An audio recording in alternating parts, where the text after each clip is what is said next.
tears have all been shed now. We said our last goodbye.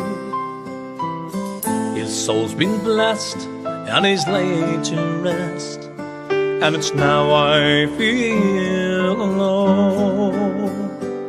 But he was more than just my father, my teacher and my best friend.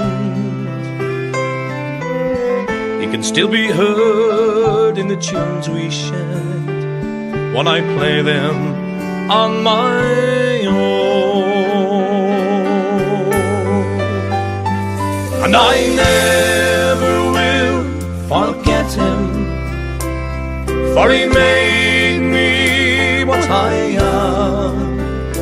Though he may be gone, memories linger on, and I miss him, the old man.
Because God has chosen to call upon us to humble Christ himself, we commit his body to the earth.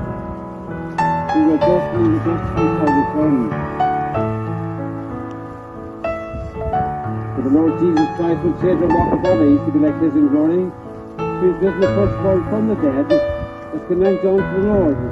God will embrace him in his peace, and raise up his body on the last day.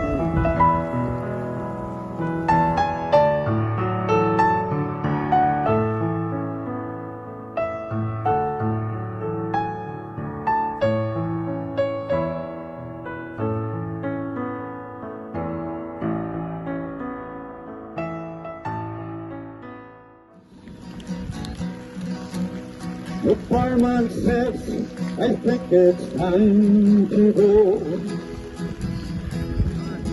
But she doesn't try to answer him in hello,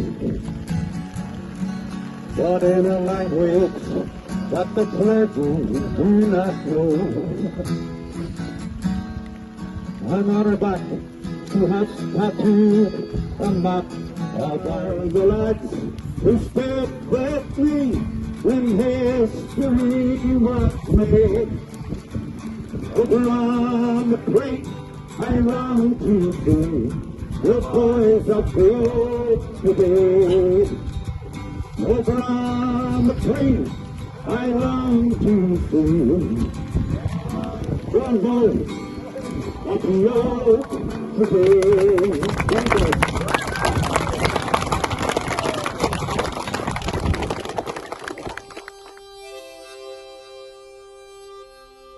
The gunfire split the still night air, and from my side the blood flowed red.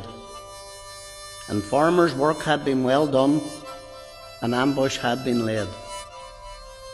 My comrades turned back to my aid, I waved them on again. Escape for me was hopeless, why should they die in vain?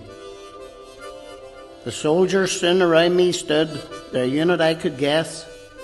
their blackened faces could not disguise the hated SAS. "Just finish him off," I heard one say, as a gun moved towards my head. "Sure, tomorrow they'll all sing about another Fenian dead." "Hey, just drop those guns down gently," a voice came from the dark.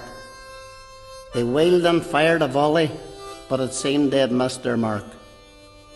The stranger stood before them now, with eyes that seemed alight. The cowards turned and quickly fled as he raised his armalite. His face somewhere I'd seen before, but I couldn't tell just where. But I knew from his green battle dress he was a volunteer. He never said a word to me as we moved off through the night. I was hoisted across his shoulders, a burden which seemed light. "You'll be safe here at last," he said, as the cottage door drew near. "They're friends of mine, though we haven't met for many a lonely year." He laid me gently down beside a wall of slate and stone. I turned to thank my comrade brave, but I found I was alone. When next I woke, I found myself with a family staunch and true, and I told them of my comrade's strains, but it seemed they already knew. I gazed upon that parlour wall, and things came clear at last, and I thought of songs and stories I'd heard often in the past. And I knew then that our struggle was a fight we could not lose, for beneath his picture there I read, "In memory of Francis Hughes."